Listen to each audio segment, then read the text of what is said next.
오늘은 우리 인생 사계 중에서 특별히 여름에 해당하는 청년 목양에서 담당해서 하는 날입니다.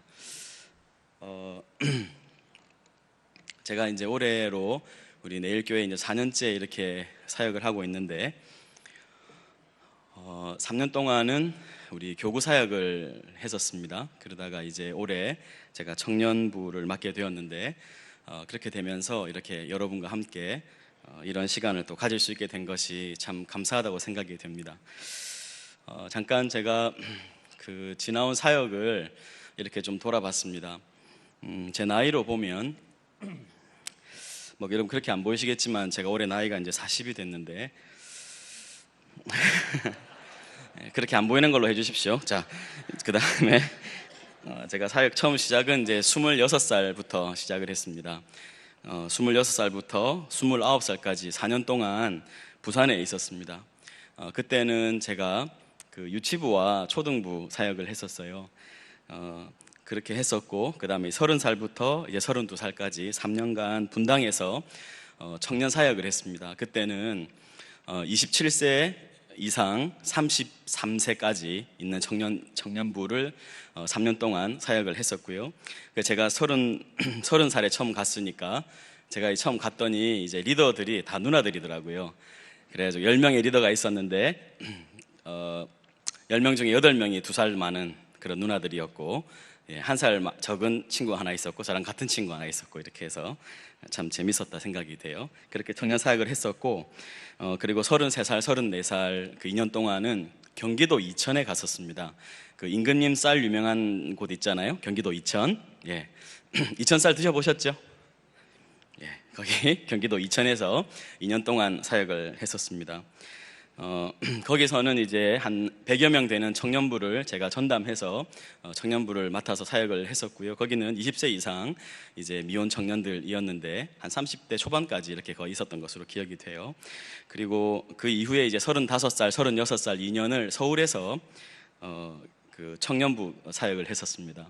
그러니까 제가 올해까지 이렇게 보면 총 15년 이제 사역을 했는데, 그 중에 올해 이제 청년부를 맡으면서 이제 절반 이상 8년을 청년부 사역을 했더라고요.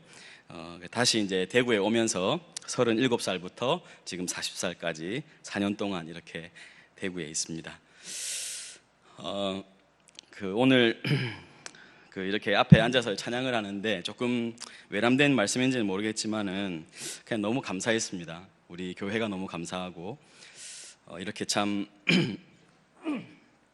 하나님을 아름답게 찬양할 수 있도록 도와주는 우리 찬양팀이 너무 감사하고, 또 그렇게 영성 깊게 인도해 주시는 우리 목사님이 너무 감사하고, 또 우리 이렇게 여기 대구 와서 제가 정말 좋은 분들을 많이 만났습니다. 그 교제를 한 것만 생각해도 참 목이 메이고 감사하고 그렇습니다. 근데 제가 이제 여기 사역을 해오면서 지난 경기도 이천과 서울에서의 사역이 참 힘들었습니다. 담임 목사님하고 제가 이렇게 목회 철학을 잘 못 맞춰가지고 항상 저는 약간 아웃사이더 같은 느낌이었는데, 제가 그때 기도한 게, 하나님, 제가 다음번에 가는 교회는 정말 담임 목사님하고 이렇게 좀 생각이 좀 같고 또 오래 있을 수 있는 그런 교회를 좀 보내달라, 그렇게 기도하다가 제가 대구에 온 거거든요. 우리 이관영 목사님, 제가 이렇게 혼자서 몰래 설교 듣고 있었는데 내일 교회 자리가 나서 제가 지원을 했었습니다. 근데 가만히 생각해 보면 참 이렇게 늘 본이 돼주시고 저희들에게 참 귀한 목사님으로 이렇게 계셔주신 담임 목사님께도 너무 감사하고, 하여튼 이 교회가 너무 감사했어요. 그래서 오늘 막 찬양하는데 눈물이 나서 혼났습니다. 여러분도 그러시죠? 강요하는 건 아닙니다. 너무 감사했어요. 제가 이제 청년부로 가면서 청년목양위원회 디렉터가 됐습니다. 그래서 이제 우리 청년목양위원회 안에는 3청년부, 나이 제일 어린 친구들이죠. 20세에서 26세까지 3청년부가 있고, 그리고 27세부터 미혼 청년들로 이루어진 2청년부가 있고요. 청년 2부라고 공식적인 직함은 그렇습니다. 그리고 이제 갓 결혼해서 아이가 없는 우리 신혼들이 모여 있는 신혼부가 있고, 그리고 이제 어린 아이들이 있는 청년 일부, 이렇게 4개의 부서가 있습니다. 제가 생각해 볼 때 처음 와서 좀 재밌었던 게, 보통은 이제 1청이 제일 나이가 어린, 보통 교회들에 가면 1청이 제일 어리고 그 다음에 2청, 3청 보통 이렇게 되는데, 아마 우리 교회는 이제 이렇게 청년들이 오래도록 결혼 안 하고 있을지를 모르고 이제 1청을 이제 이렇게 나이가 제일 많은 결혼한 사람들로 딱 박아놓고 이렇게 더 이상 청년부를 만들지 않겠다, 이제 이런 생각으로 거꾸로 하지 않았나 생각했는데, 이미 우리가 지금 하나의 청년부를 더 만들어야 되는 그런 상황에 지금 와 있습니다. 이건 좀 약간 그냥 좀 벗어난 이야기이긴 한데요. 제가 그 청년부를 이렇게 간다고 했더니 성도님들의 반응이 되게 다들 이랬습니다. 목사님 너무 잘 됐어요. 이렇게 이제 도대체 뭐가 잘 됐다는 건지 모르겠습니다. 예, 좀 공사는 구분해 주십시오. 예, 제가 무슨 말씀인지 알겠어요. 왜 잘 됐다 그러는지. 우리 저를 보면 이렇게 아들 같고 또 조카 같고 이러니까 아마 그런 마음들이시지 않겠나. 부모님 마음이라 생각합니다. 여러분의 기대에 부응할 수 있도록 최선을 다해서 사역을 하겠습니다. 중의적인 의미입니다. 여러분 너무 왜곡해서 생각하시면 안 됩니다. 제가 청년 2부를 갔더니요, 지금 이제 한 달하고 조금 지난 한 6주 정도 됐습니다. 갔더니 27세 이상 청년들이니까 그냥 작년 같은 거예요. 느낌이 작년 같아도 너무 작년 같은 거예요. 그래가지고 오늘 설교의 제목이 그 뜨거운 청춘의 열정 아닙니까? 근데 우리 청년들 이렇게 보니까 열정, 이제 이런 단어가 약간 식상하게 느껴질 것 같은 거예요.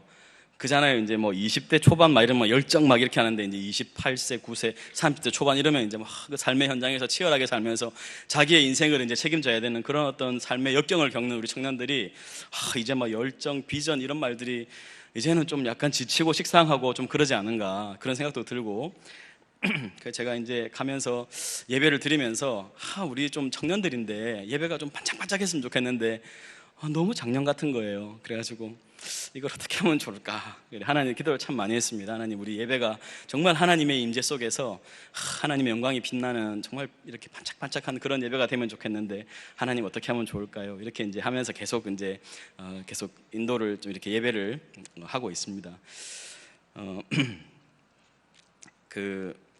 그러면서 이제 우리 청년들한테 좀 어떤 말씀을 많이 전해야 될까, 이제 이런 생각을 좀 많이 하면서 하나님께서 우리 청년들에게 어떤 말씀을 이렇게 듣기를 원하실까, 그런 고민들을 많이 했어요. 그러면서 그냥 우리 지금 이 27세 이상의 청년들이 과연 이 교회에서 어떻게 자리매김을 해야 될까, 또 우리 청년부가 존재하는 이유가 뭘까, 그리고 누가 이렇게 툭 쳐서 거기 그 청년 2부의 그 방향성이 뭡니까, 존재 목적이 뭡니까, 이렇게 물어보면 뭐라고 답을 해야 될까, 이제 그런 고민들을 한창 했습니다. 우리의 방향성을 어떻게 설정해야 되나, 이제 이런 생각들을 하면서요. 그래서 방향성이 있어야 우리가 1년을 지날 때 평가를 해볼 거 아닙니까? 그래서 우리가 잘했는지 못했는지 이런 거 평가해 볼 거 아니에요? 이 뭘까 이렇게 고민을 하다가 좀 방향을 바꿔가지고 그러면 하나님이 우리에게 무엇을 원하시나, 우리 공동체가 어떤 공동체를 되기를 원하실까, 이렇게 이제 질문을 바꿔봤습니다. 그러면서 하나님한테, 하나님은 뭐가 좋으세요? 하나님은 우리가 뭐 했으면 좋겠어요? 우리가 어떤 공동체가 되면 좋겠습니까? 하나님은 어떨 때 가장 기쁘세요? 우리가 어떻게 할 때 가장 기쁘세요? 이런 질문들을 많이 드려본 거예요. 그러면서 성경에서 가장 중요하게 다루는 것이 뭘까? 여러분이 성경책이 1189장으로 이루어진 아주 66권에다가 1189장으로 이루어진 두꺼운 책이잖아요. 근데 이 성경을 이렇게 막 흔들어서 마지막 하나를 남긴다면, 한 단어를 남긴다면 뭐겠습니까? 사랑이겠죠. 사랑, 그죠?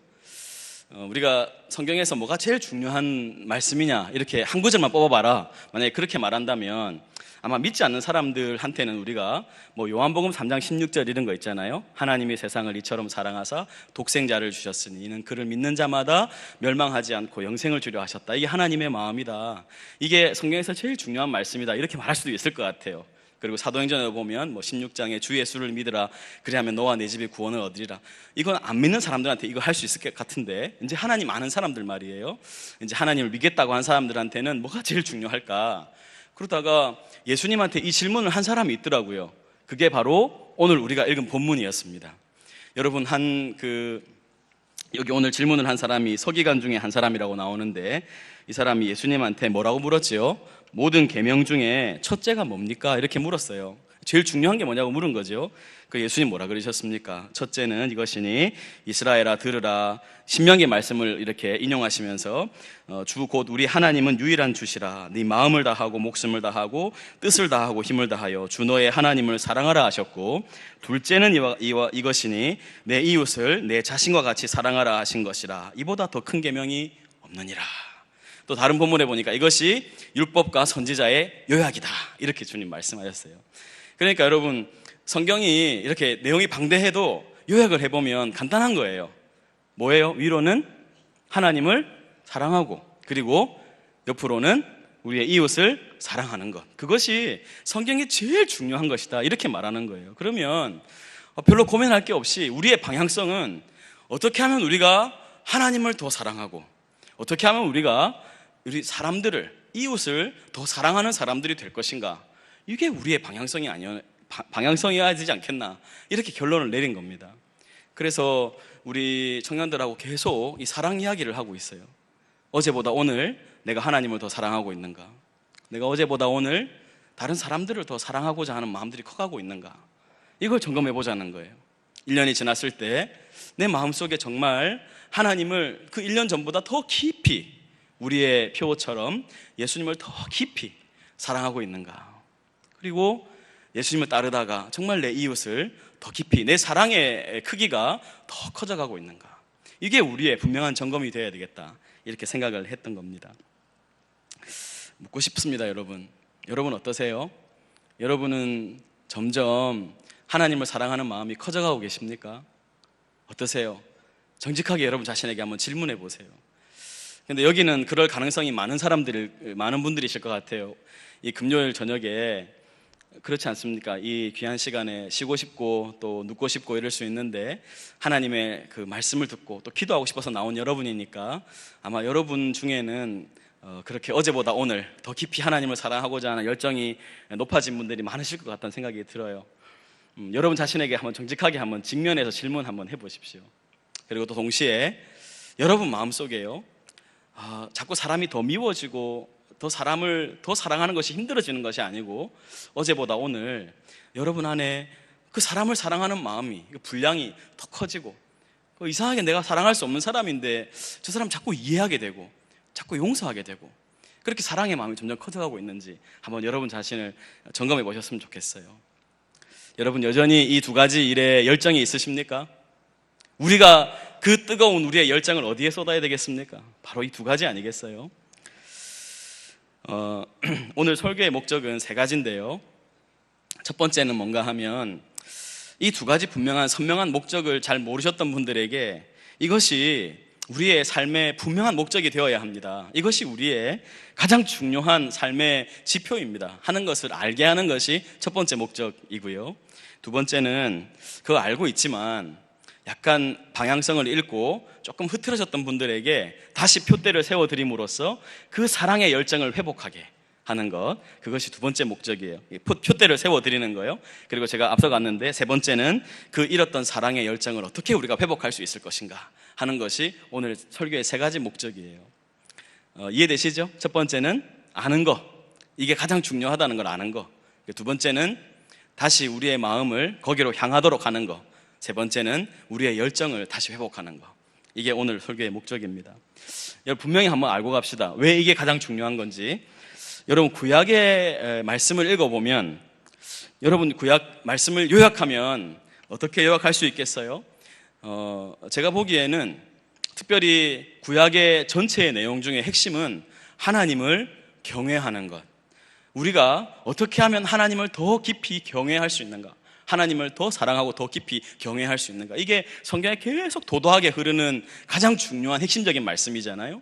그리고 또 뭐예요? 우리 주변에 있는 특별히 고아나 과부나 나그네와 같은 연약한 사람들을 돌보고 사랑하는 것, 그것이 하나님이 우리에게 선명하게 가져야 될 기준이라고 계속 말씀하셨어요. 여러분 거기에 대해서 부인할 수 있습니까? 뭐 다른 말씀 하시고 싶으세요? 구약을 요약하면 그렇잖아요. 하나님을 경외하는 사람 되는 것, 그리고 우리 이웃을 사랑하되 특별히 연약한, 하나님이 늘 노래 부르는 것처럼 말하는 대상이 누굽니까? 고아와 과부와 나그네, 이런 사람들을 사랑하라, 이렇게 말씀하시거든요. 여러분 십계명은 어떻습니까? 십계명을 요약해보면 1에서 4계명은 뭐죠? 하나님을 어떻게 경외하고 사랑할 것인가? 1에서 4계명. 그리고 5에서 10계명은 뭡니까? 우리 주변의 이웃과의 관계에서 어떻게 이웃을 사랑할 것인가? 그렇게 요약이 되죠. 자, 그리고 우리가 그 구약을 읽어보면 이스라엘이 실패합니다. 이스라엘이 완전 실패를 해요. 그렇게 한 원인을 하나님이 말씀하실 때 제일 핵심적으로 말씀하신 원인이 뭐였습니까? 이 이스라엘 백성들이 하나님을 사랑하지 않고 우상을 따라가고 우상을 사랑해서 망했다, 이게 결론이었잖아요. 그렇죠? 그리고 우리 이웃 가운데서 공의나 정의가 흐르지 않고 사랑이 상실되어서 약한 사람들을 돌보지 않아서 너희가 망했다, 이게 같이 가는 거라고. 같이. 구약이 그렇습니다. 이제 신약으로 한번 가보십시다. 여러분 신약에 보면 사도 바울도, 예수님 분명히 그렇게 말씀하셨고 사도 바울 선생님도, 베드로도, 요한도 다 그렇게 했습니다. 이 말씀을 우리가 자막을 먼저 한번 보겠습니다. 사도 바울이 이렇게 고린도전서 13장에서 이렇게 얘기를 했죠. 우리가 너무 잘 아는 말씀이에요. 사랑장이라고 하는 고린도전서 13장에 보면 여기 뭐라고 되어 있습니까? 내가 사람의 방언과 천사의 말을 할지라도 사랑이 없으면 뭐라는 거예요? 소리나는 굴이고 울리는 꽹과리다. 내가 예언하는 능력이 있어서 모든 비밀을 알고 모든 지식을 알아도 또 산을 옮길 만한 믿음이 있을지라도 뭐가 없으면요, 여기도 사랑이 없으면 뭐라는 거예요? 내가 아무것도 아니다. 그 다음에 내가 내게 있는 모든 것으로 구제하고 또 내 몸을 불사르게 내어줄지라도, 이렇게 하면서 사랑이 없는 게 신기해요. 그죠? 그럴 수도 있나 봐요. 몸을 불사르게 내어주는데도 사랑이 없으면 나에게 아무 유익이 없다. Nothing, 아무것도 아니다. 사랑 없으면 아무것도 아니다. 아무리 그런 행위가 멋져 보이도 사랑이 없으면 아무것도 아니다. 이게 성경의 가르침이잖아요. 베드로 선생님 뭐라 그러십니까? 베드로전서 1장 22절을 보면 너희가 진리를 순종함으로 너희 영혼을 깨끗하게 하여 거짓이 없이 형제를 사랑하기에 이르렀으니 마음으로 어떻게 해요? 뜨겁게. 이게 뭡니까? 열정적으로 서로 마음으로 뜨겁게 열정적으로 사랑하라. 우리 베드로 선생님 하신 말씀이죠. 사랑하면 가장 대표적인 사도는 요한입니다. 요한 1서 4장에 보면 이렇게 말을 했죠. 사랑하는 자들아, 우리가 서로 사랑하자. 사랑은 하나님께 속한 것이니 사랑하는 자마다 하나님으로부터 나서 하나님을 알고 사랑하지 아니하는 자는 하나님을 알지 못하나니 이는 하나님 자체가 뭐라는 거예요? 사랑이십니다. 하나님이 사랑이시다. 자, 이제 여러분 우리 인생에서 가장 중요한 것이 하나님 사랑과 이웃 사랑이라는 것에 대해서 동의가 되십니까? 한 2분 되시고 안 되시네요 아직.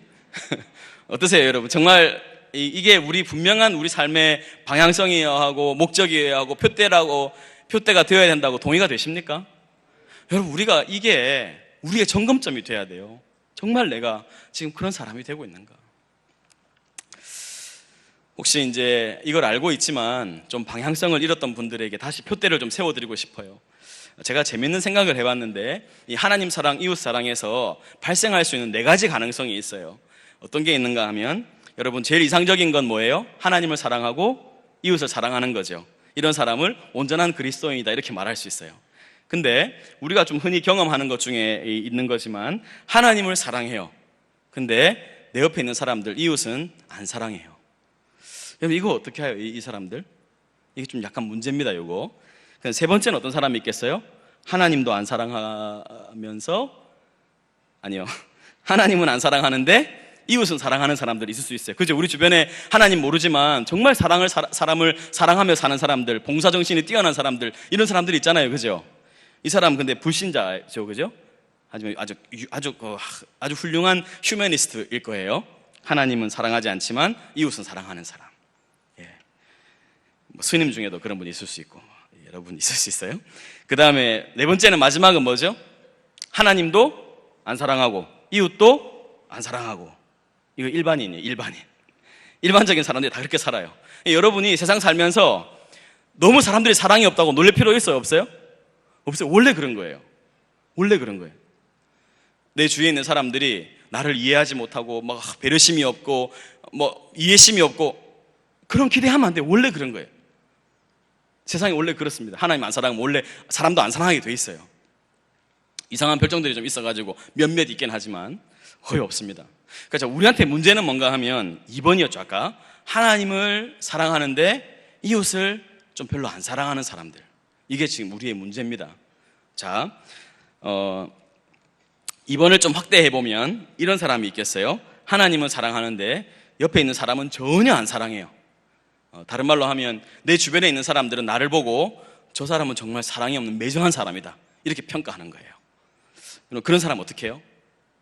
한번 물어봅시다. 여러분, 그런 사람이 아무리 신앙 고백을 한다 해도 이 사람의 신앙을 확인할 수 있어요? 없어요? 약간 지금 보니까 마음이 조마조마하신 분도 계신 것 같아. 또 혹시 나 아닌가 이러시면서. 어때요 여러분? 아무리 신앙 고백이 분명해도 전혀 내 주변에 있는 사람들을 전혀 사랑하지 않아요. 이해심도 없고 배려심도 없고 욕심은 가득하고 자기밖에 모르고 이런 사람 어때요 여러분? 그래도 여러분 이런 사람이 정말 신앙인이라고 말씀하고 싶으세요? 모르겠습니다. 저도 사실 잘 모르겠어요. 이거 아직까지 고민이 돼요. 우리는 워낙 이렇게 신앙 고백을 강조하는 이런 우리가 신앙 정통에 서 있으니까 신앙 고백이 있고 전혀 사랑이 없는데 이 사람을 그리스도인이라고 봐야 되는가? 아직까지 좀 혼란스럽습니다 이게. 근데 저는 성경을 읽어보면 아닌 것 같아요 이 사람은. 왜냐하면 여러분 성경에 보면 너희가 분명히 예수님 믿는 사람은 알게 된다, 드러난다, 증명된다 이런 말씀이 굉장히 많아요. 그 대표적인 것 중에 하나가 요한복음 13장이죠. 한번 보십시오.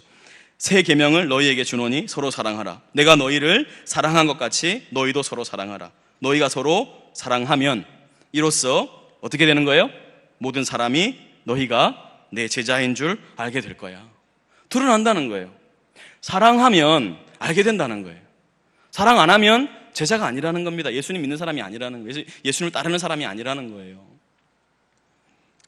하나만 더 볼게요. 여기는 조금 이렇게 부분을 봤는데 요한일서 3장에 보면 10절에 보면 먼저 이렇게 되어 있어요. 이러므로 하나님의 자녀들과 마귀의 자녀들이 드러나나니 무릇 의를 행하지 아니하는 자나 또는 그 형제를 사랑하지 아니하는 자는 뭐라고 되어 있어요? 하나님께 속하지 아니하니라. 14절 우리는 형제를 사랑함으로 사망에서 옮겨 생명으로 들어간 줄을 알거니와 사랑하지 아니하는 자는 뭐예요? 여전히 사망에 머물러 있는 거야.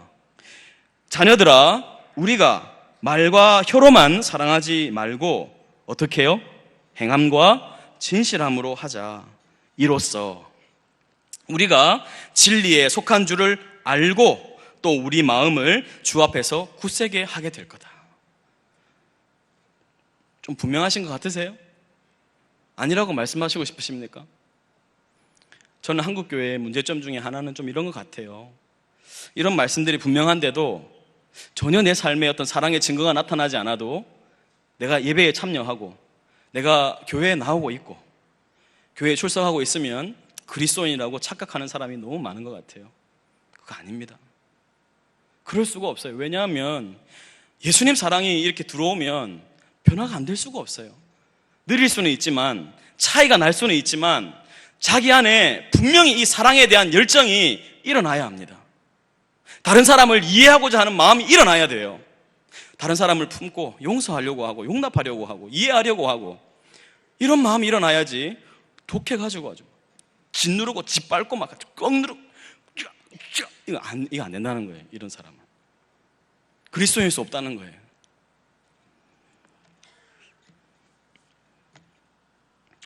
이 사람보다 좀 나은데 하나님 사랑하지만 완전히 안 사랑하는 건 아니고 좀 구별해서 나를 사랑해주는 사람 그리고 내가 사랑하는 사람 이런 사람만 사랑하는 사람이 있어요. 이런 사람은 성경이 뭐라고 하는지 이건요 우리가 성경을 좀 찾아볼게요. 우리 눈으로 한번 확인해 보고 싶습니다. 누가복음 6장으로 한번 가보세요. 오늘 본문을 갈피하시고 누가복음 6장, 아니요, 누가복음 6장을 아예 펴셔도 됩니다. 누가복음 6장.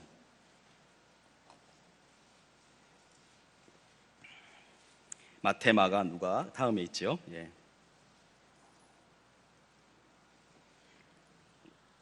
누가복음 6장에 32절 한번 보세요. 32절. 자, 우리가 구별해서 사랑하는 사람 예수님 뭐라고 하는지 봅시다. 누가복음 6장의 32절 같이 한번 읽어보겠습니다. 같이요, 시작.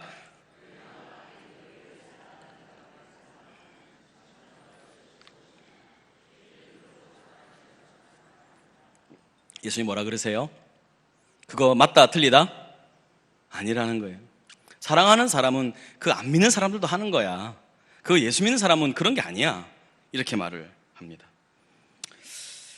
좀 죄송한데 그 예수님이 그럼 누구를 사랑하라 그러는가? 죄송합니다, 여러분. 뭐 어쩔 수 없어요. 근데 예수님 말씀이니까. 27절 보세요. 그러나 너희 듣는 자에게 내가 이르노니 누구를요? 너희 원수를 사랑하며 누구를요? 너희를 미워하는 자를 선대하며. 28절 너희를 저주하는 자를 위하여 축복하며 너희를 모욕하는 자를 위하여 기도하라. 여러분 저를 잠깐 보세요. 여러분 성경책에 그게 있어요? 있습니까? 진짜 있습니까? 놀랍지 않으세요? 이런 말씀이 있는데 나는 왜 이렇게 사랑을 안 하죠? 혹시 여러분 정말 이 말씀을 진지하게 생각해 본 적이 있으세요? 아니 어떻게 원수를 사랑하냐고요. 내 주변에 있는 사람은 잘 사랑이 안 되는데 예수님은 도대체 왜 원수를 사랑하라 그러냐고요. 이게 도대체 말이 되는 거냐고. 이렇게 생각이 안 드십니까? 혹은 야 그거는 이 땅에서 불가능한 일이지 안 되는 거야. 그거는 예수님 말은 원래 오바 많이 하시잖아. 안 되는 거야. 이건 액자에 갇혀 있는 거지. 이거는 실제가 안 되는 거야. 야 미워하는 자를 어떻게 선대하고 저주하는 자를 축복하고 미쳤냐? 그건 안 되는 거야. 혹시 이렇게 확신하고 계시지 않으세요? 저는 그리스도인 분들의 강한 확신 중에 하나가 이건 안 되는 거다. 이건 안 하는 거다. 이거는 이렇게 말하지 않지만 이렇게 사는 분이 너무 많은 걸 봤어요. 절 보세요. 절대 용서 안 해요. 한번 틀어지면요 3대가 원수가 됩니다. 교회 안에서 절대 용서 안 해요. 절대. 너무 좋다가도 그 사람 얘기하면 나오면 암이 생겨요. 그래서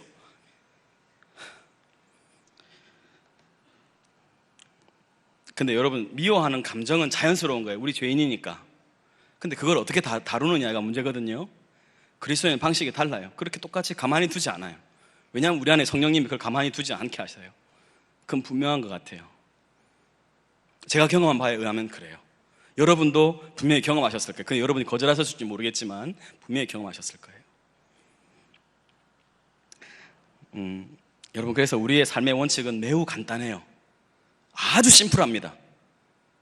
여러분이 혼란스러운 상황이 생기잖아요. 여러분 마음이 막 흔들리는 상황이 생기잖아요.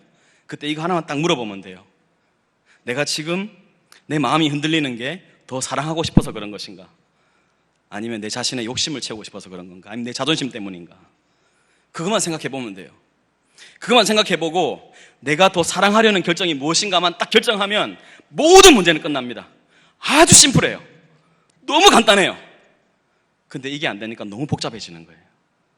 상담이 길어지는 거예요. 3시간, 4시간 얘기해도 돌아가면서 또 눈물 짓고 가는 거예요. 아무리 이야기해도 이게 안 되니까요. 저 쉬운 문제는 아닙니다. 제가 잘 알아요. 저도 많이 살았잖아요. 저도 살 만큼은. 이거 정말 어렵습니다. 특히 막 미움의 문제. 어떨 때는 저는 제 스스로 나는 정말 관계를 잘하는 사람이야 이렇게 착각하며 살았는데 진짜 내가 감당이 안 돼서 딱 만나니까 마치 건널 수 없는 강을 건넌 것 같아요. 아무리 해도 안 돼요. 이 독한 이 미움이 사라지질 않아요. 아무리 노력을 하고 잘해봐야지 막 그 사람 앞에서 웃고 이러다가도 그 사람 없다가 딱 나타나면 막 심장이 막 떨리기 시작해 막. 그리고 막 나한테 말 걸면 어떡하지 막 이런 생각이 들고 막 연습을 하고 와요. 내가 저 사람 사랑해야 된다고, 내가 말해야 된다고, 내가 먼저 웃어야 된다고 이렇게 연습하고 오는데 그게 잘 안 되는 거예요. 하나님이 그렇게 우리를 훈련시키고 연단하시는가 봐요. 그런 사람들 앞에 두게 하셔가지고요. 여러분 주변에도 그런 사람 많죠? 집안에 있는 사람이 네 원수다, 예수님 그런 말 하셨을 텐데 너무 가까이에 그런 사람들이 많아요. 더 비극적인 건 교회 공동체 안에 그런 사람들이 있다는 거죠. 여러분 어떡합니까? 근데 오늘 제가 여러분에게 두 가지 방법을 드릴 텐데, 하나는 정말 우리 인생을 좀 이렇게 생각하면 굉장히 심플해요. 이게 예수님께 순종하는 거잖아요. 그죠? 예수님 기뻐하시는 일이잖아요. 그러니까 뭐 내가 사랑하기로 결정하면 되지 뭐. 내가 지금 보니까 내 자존심 때문에, 내 욕심 때문에 이런 것 같은데 이건 예수님이 기뻐하는 게 아니니까 그냥 사랑하기로 결정하지 뭐. 이렇게 하면 너무 간단하잖아요. 그죠? 이렇게 자꾸 연습을 해보셔야 돼요. 그리고 또 하나, 저 오늘 이 얘기를 하고 싶어요. 지금 여기까지 왔는데 막 심장이 막 뛰어요. 이 얘기 하려고 하니까. 제가 여기 제가 이 원고에다가 별표를 막 그냥 위아래로 막 이 말씀. 여러분, 잠깐 질문해 볼게요. 도대체 우리가 가진 게 뭐길래 예수님은 우리한테 이렇게까지 요구를 합니까? 그렇잖아요. 도대체 우리가 가진 게 뭔데? 아니, 우리가 도대체 뭘 가지고 있길래 이웃 원수를 사랑하라 그러고, 나를 저주하는 자를 축복하라 그러고, 나를 욕하는 자를 도리어 복을 빌라 그러고, 도대체 왜? 아니, 우리가 가진 게 뭐길래? 우리가 가진 게 얼마나 대단하길래 도대체 우리로 그런 자리에 가라 그러시나? 여러분, 이렇게 한번 생각해 보세요. 왜 그러세요? 우리가 가진 게 뭐예요? 우리가 가진 게 뭐예요? 예수님의 사랑이잖아요. 예수님의 사랑을 가진 사람은 그 자리까지 갈 수 있다는 거예요. 여러분, 이건 정말 놀라운 거거든요. 이게 우리가 가지고 있는 거거든요. 자, 제가 여러분한테 묻겠습니다. 여러분, 복음에 대해서 여러분 얼마나 이해하고 계세요? 정말 여러분 복음을 생생하게 이해하고 계십니까? 예수님의 사랑에 대해서 얼만큼 이해하고 계세요? 저는 이게 우리의 시금석이라고 생각해요. 첫 번째 단계는 이런 거예요. 예수님 사랑이 딱 임하면 도저히 사랑이 안 되던 사람을 사랑해야 된다고 받아들이게 되는 단계. 첫 번째 단계예요. 내가 저 사람 미워하면 안 되고 사랑해야 된다. 그게 원수라고 해도 라는 것이 이해되고 받아들여지는 단계. 그게 여러분이 복음을 이해한 아주 깊은 수준에 있는 겁니다. 만약에 여러분이 다른 사람, 나를 미워하는 사람을 사랑해야 될 이유나 특별히 나를 좀 계속 괴롭히는 사람을 사랑해야 된다는 그런 이유를 발견하지 못하고 있다면 아직 복음을 이해하지 못한 거예요. 아직 예수님의 사랑을 이해하지 못한 겁니다. 그래서 사도 바울이 기도했지요. 예수님의 사랑, 하나님의 사랑의 그 길이와 높이와 넓이, 그 입체를 그걸 알게 해달라. 여러분, 그걸 알면 이 말씀이 받아들여져요. 맞아, 나는 예수님께 원수 같은 존재였고 나를 위해서 예수님이 목숨을 버렸어. 예수님은 나에게 이런 요구를 하실 자격이 있어. 내가 아는 복음에 의하면 나는 그 자리까지 갈 수 있는 사람이야. 이렇게 이해가 되는 단계. 여러분, 이게 첫 번째 단계입니다. 두 번째는 뭐겠어요? 실제로 그거를 실행하는 거예요. 거기까지 가면 우리는 복음을 아주 완전하게, 아주 깊이 이해한 단계에 이르렀다, 이렇게 말할 수 있을 거예요. 여러분, 우리 역사 속에서 원수를 사랑한 대표적인 인물, 그러면 우리가 늘 얘기하는 분이 누구예요? 손시성을 가진 목사님인데 누구예요? 너무 잘 알죠, 우리. 그분이 왜 사랑의 원자탄이고 원수 사랑의 대가고 그렇습니까? 자기 두 아들을 죽인 사람을, 죽인 그 젊은이를 자기 양아들로 입양한, 그것 때문에 우리가 사랑의 원자탄, 원수 사랑의 표본 이렇게 생각하잖아요. 근데 그게 여러분 그냥 위인들만 가능한 이야기가 아니고 오늘 우리가 이제 새롭게 써야 될 이야기들이 될 거예요. 여러분, 왜 그게 손 목사님만 하셔야 되는 일이에요? 우리도 할 수 있는 건데요. 왜 우리가 해야 되죠? 우리가 그런 사랑을 받았기 때문이에요. 예수님이 도대체 우리가 가진 게 뭐길래 이런 말씀을 하시는가? 우리가 가진 게 바로 그거예요. 이 복음, 예수님의 사랑. 여러분, 이게 이렇게 열려지기 시작하면 이런 것들이 점점 여러분 삶에서 확장되어 갈게요. 어쩌면 여러분, 제가 말씀드린 이런 두 단계는 어쩌면 엿기로 따지면 한 300kg 이렇게 무거운 엿기일지 모르겠어요. 예수님 우리한테 옛다 300km 들어라 이렇게부터 하시지 않을 것 같아요. 어디부터 시작해야 되겠습니까? 원수는 그냥 차치하고 내 주변에 있는 가까이 있는 사람, 나한테 오늘 그 독한 말을 한 사람, 그 얄미운 눈 뜬 사람, 날 괴롭히는 그 사람, 오늘도 그 말을 하면 꼭 그렇게 왜 저렇게 말을 하지 싶은 그 사람, 그 배 나오고 안경 끼고 그 사람 거기부터 시작하면 여러분 마음에 그걸 자꾸 거절하고 거부하고 그러면 성령님이 그 사랑을 연습을 못 시키잖아요. 그죠? 우리가 이뤄야 되는 표대가 거긴데 이거 세워야 됩니다. 표대 세워야 됩니다. 자, 여러분 안에 이런 좀 열정들이 좀 회복되기를 정말 간절히 원해요. 근데 여러분 두려워하지 마세요. 여러분 이런 노력하면 하나님 모르실 것 같죠? 여러분 너무 하나님 사랑해가지고 하나님 사랑하는 사랑 때문에 내가 정말 나를 미워하는 사람까지 사랑해 보려고 막 애쓰고 노력하는데 하나님이 모르시면 어떡하나 이런 생각 들 수 있잖아요. 오늘 제가 여러분에게 선물 같은 말씀을 하나 드릴게요. 자막을 보시면 고린도전서 8장 3절에 나와요. 같이 한번 우리 한번 읽어보겠습니다. 같이요. 시작.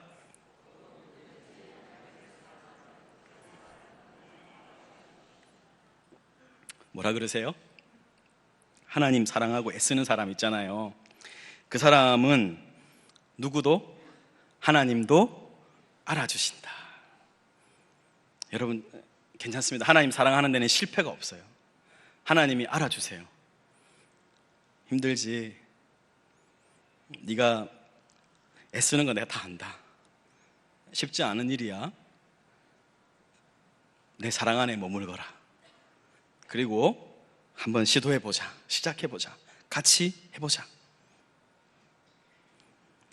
그렇게 말씀하실 것 같아요. 제가 이번 주간에 제가 한 권 아주 그냥 간단한 책, 한 2시간이면 읽을 수 있는 책인데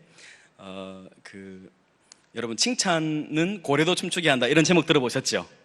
그 책을 쓰신 분이 켄 블랜차드라는 분이신데 이분이 아마 크리스찬인 것 같아요. 근데 이분이 소설의 형식으로 교회를 향한 책을 하나 썼는데 사랑으로 소문난 교회라는 책을 썼어요.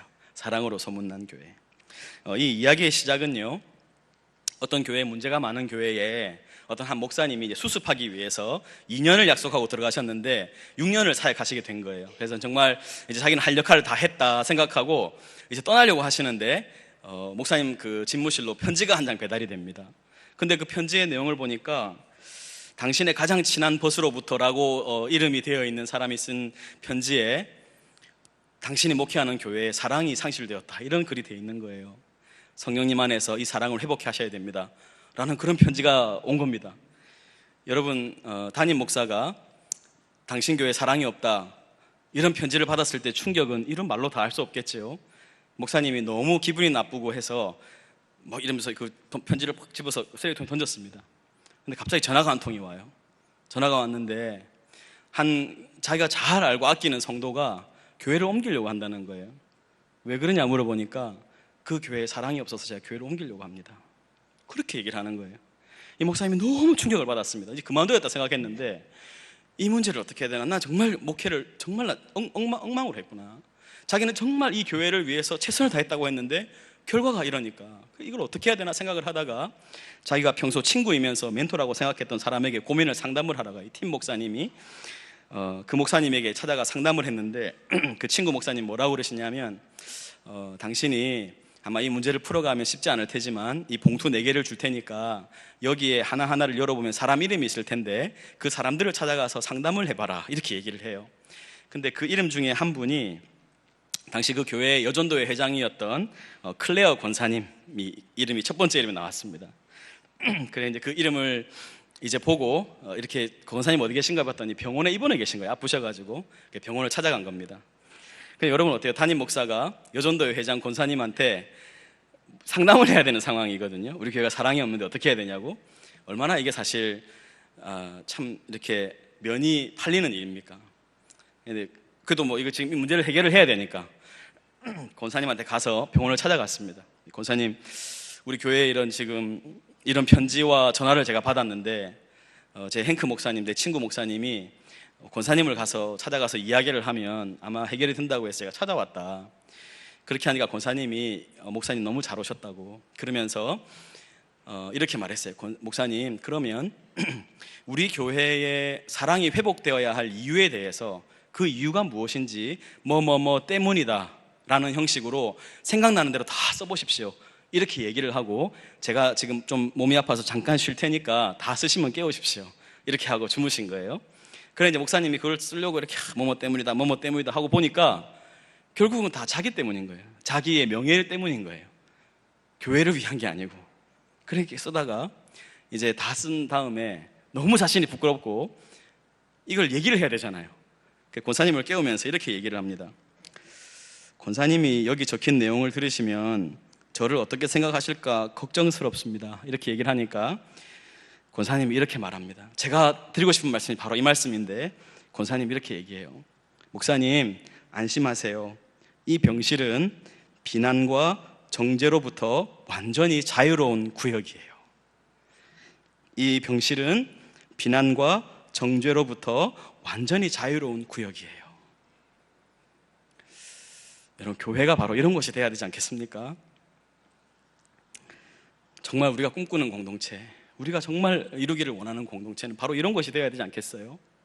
성도님이 뭔가 걱정과 고민을 가지고 찾아와서 이야기를 하는데, 내가 이 얘기를 하면 또 소문이 퍼져나가겠지, 그렇게 걱정하는 게 아니고, 또 사람들이 나를 어떻게 판단할까, 나를 비난하겠지, 나를 정죄하겠지, 이렇게 생각하는 게 아니고, 어떤 이야기를 해도 우리 교회는 받아줄 거야. 우리 교회는 비난과 정죄로부터 자유로운 교회야. 여러분, 이런 교회 한번 만들고 싶지 않으십니까?